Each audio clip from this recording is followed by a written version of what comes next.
Halo, assalamualaikum. Alhamdulillah hari ini Bu Dedeh berkesempatan untuk main di ke desa wisata Sawarna di Banten ya teman-teman. Ini terletak di Kecamatan Bayah, Kabupaten Lebak, berbatasan langsung gitu loh dengan Samudra Hindia ya. Dia tuh memiliki pasir yang putih dan jajaran karang-karang yang terjal, sehingga membuat pesisir desa Sawarna ini syarat akan keindahan. Ternyata asal-usul nama Sawarna sendiri itu tuh awalnya dari Swarna ya, secara harfiah atau satu warna. Ini asalnya dari bahasa Sunda yang artinya satu warna, yang menandakan bahwa penduduk di lokasi ini satu warna teman-teman, yaitu masyarakat Sunda Banten. Pertama, Bu Dede ini mengunjungi Pantai Ciantir. Jadi untuk menuju Pantai Ciantir, Bu Dede harus lanjut menggunakan kendaraan roda 2 atau motor ya. Nah, masyarakat sekitar ini banyak yang menjadi pemandu wisatawan lokal seperti aku gitu loh, atau juga wisatawan dari mancanegara. Pasirnya itu loh masih asri putih banget tuh, lihat kan, terlihat di video ya. Jadi untuk yang mau nginep kayak aku karena lelah dalam menempuh perjalanan yang cukup berkelok-kelok teman-teman, banyak juga di sini homestay yang siap kita hubungi kapanpun. Misalkan belum sempat sewa ataupun belum sempat menghubungi homestay terdekat, datang langsung ke lokasi. Nah, pas di lokasi bisa langsung mencari. Harganya juga variatif ya, jadi kita tinggal pilih aja yang sesuai dengan budget masing-masing. Di sini Bu Dede juga menikmati sarapan pagi dulu karena kita tuh datangnya malam ya. Malam sekitar bukan malam, pagi dini hari malah jam 3-an gitu. Kita punya waktu hanya beberapa jam aja. Nah, itu istirahat dulu sejenak, lanjut kita ke pantai berikutnya setelah menikmati sarapan pagi nasi goreng. Kalau mau mandi nih, di sana juga kamar mandi, sarana kamar mandinya tersedia ya. Bersih banget, airnya juga nggak asin karena menggunakan air dari pegunungan, bukan air laut gitu ya. Jadi nggak ada kecut-kecutnya ya. Kalau mandi airnya sama kayak air di kita gitu. Serius, aku nggak bohong. Lanjut, Bu Dede udah disamper nih sama tour guide-nya. Tour guide-nya itu warga sekitar ya. Kita siap dianterin ke pantai berikutnya. Kita mau ke pantai Karangtaraje. Nah, ini cuplikan videonya ya. Untuk mencapai Karangtaraje ini, di jalan utama desa itu kita menggunakan rute menuju Pantai Legonpari dulu. Jadi harus masuk Pantai Legonpari dulu karena emang rutenya sama ya.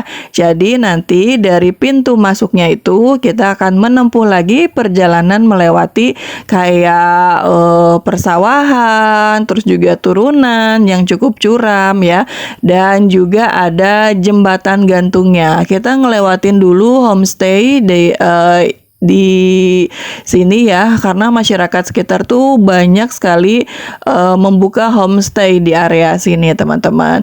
Nah, nanti kalau kita udah sampai Pantai Legokparinya, lanjut lagi melewati jalan setapak.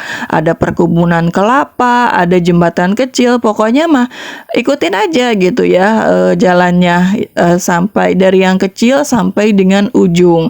Ada banyak homestay dan juga warung dan area parkirnya. Pokoknya best momennya itu adalah air terjun di atas batu karang. Ini sensasinya.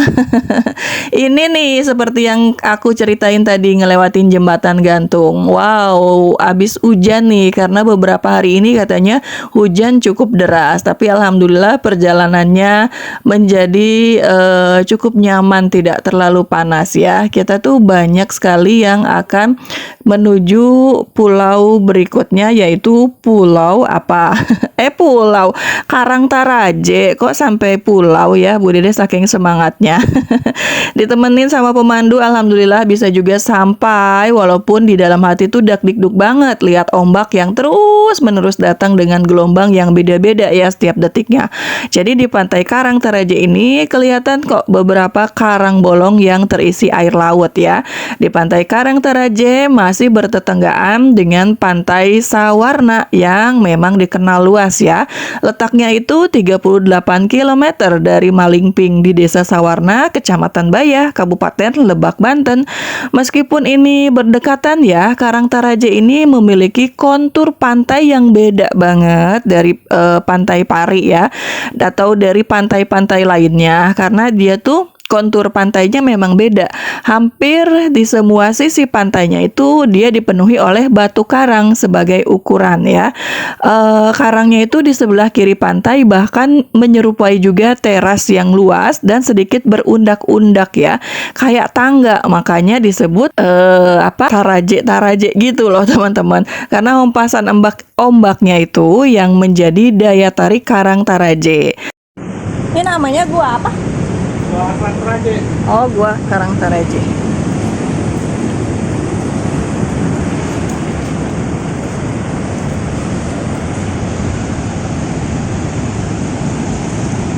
Lanjut, abis ini Bu Dedeh mau ke pantai berikutnya. Seru ya. Yaitu Pantai Karangbokor. Nah, pantainya ini juga terjaga ya kebersihannya. Di pantai ini kita dihimbau untuk tidak berenang karena sifat terumbu karangnya berbatu dan juga kondisi pantainya itu ombaknya cukup besar ya.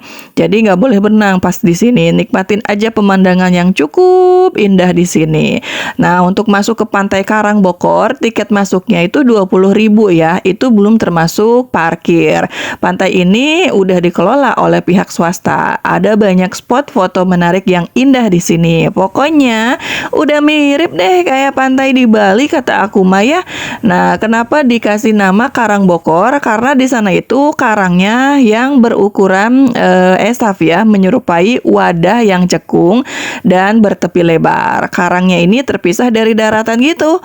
Objek utamanya adalah pemandangan laut lepas di atas tebing. Nah, hempasan angin dan suara deburan ombak ini wah menemani kita sepanjang hari. Ada juga banyak titik pemandangan yang bisa Bu Dedeh abadikan ketika berkunjung ke Pantai Karangbokor ini. Dari pintu masuk kita akan disuguhkan lebatnya pepohonan dan juga jenis tanaman khas hutan pantai ya.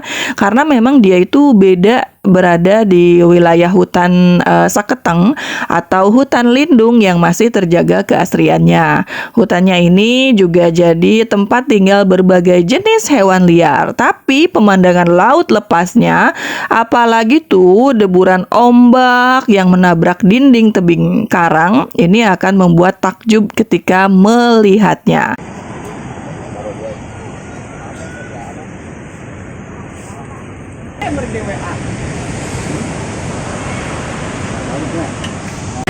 Udah banget.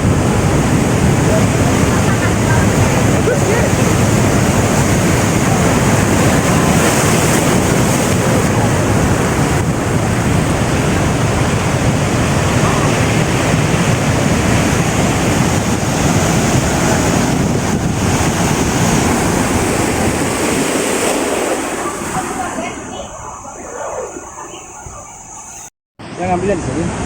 Kalau bapak ada berapa? Kita udah 9. Ayah tuh punya tuh kan ayah beri WA. Harusnya.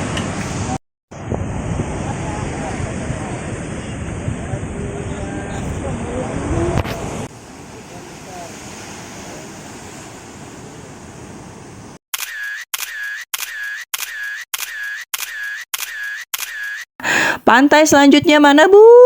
Pantai selanjutnya Bu Dedeh mau ke Pantai Tanjung Layar. Nah, ini seru ya. Pantai Tanjung Layar ini diceritakan dalam legenda pesisir selatan yang membuat dongeng dan juga cerita-cerita dari pendahulu. Jadi katanya ada dua, bukan katanya, memang di sana itu ada dua batu yang menyerupai layar raksasa. Nah, ada 2 layar raksasa di kawasan Tanjung Layar ini, katanya itu adalah jelmaan dari 2 buah kekuatan yang nantinya akan dijadikan layar kapalnya Sang Kuryang. Dia itu kan dulunya mau melangsungkan pernikahan dengan ibunya, yaitu Dayang Sumbi. Tapi Sang Widi tidak mengizinkan kehendak Sang Kuryang ya. Maka diamuklah semua peralatan kapalnya, ya termasuk layarnya itu. Jadi menurut cerita pendahulu, kapal ini tuh ditendang ke sebelah utara jadi Gunung Parahu ya, atau jadi Gunung Tangkuban Parahu. Sementara untuk layarnya yang besar itu dilempar ke bagian selatan Pulau Jawa yang sekarang jadi karang yang kokoh dan juga tegar di pantai selatan Provinsi Banten. Ya, tepatnya di Desa Sawarna ya, Kecamatan Baya saat ini. Cerita tentang Tanjung Layar ini pun cukup dikenal ya di kalangan masyarakat Sawarna. Dan nama pantai ini berasal dari 2 gambaran 2 buah batu karang raksasa, kayak layar kapal yang terkembang. Sisi timur pantai terdapat juga ada gugusan karang ya, yang berbentuk seperti jejak kaki berukuran 2 kali 1 meter yang dinamai jejak kaki Kabayan. Katanya jejak kaki kakaknya itu ada di daerah Jampang, Sukabumi. Segitu dulu cerita perjalanan Bu Dede menuju pantai-pantai yang ada di Banten. Gimana? Seru dan tertarik untuk main ke sini? Ayo Bu Dede Teja tunggu ya. Sampai ketemu lagi dengan kegiatan Bu Dede Teja berikutnya. Wassalamualaikum warahmatullahi wabarakatuh. Dadah teman-teman semuanya.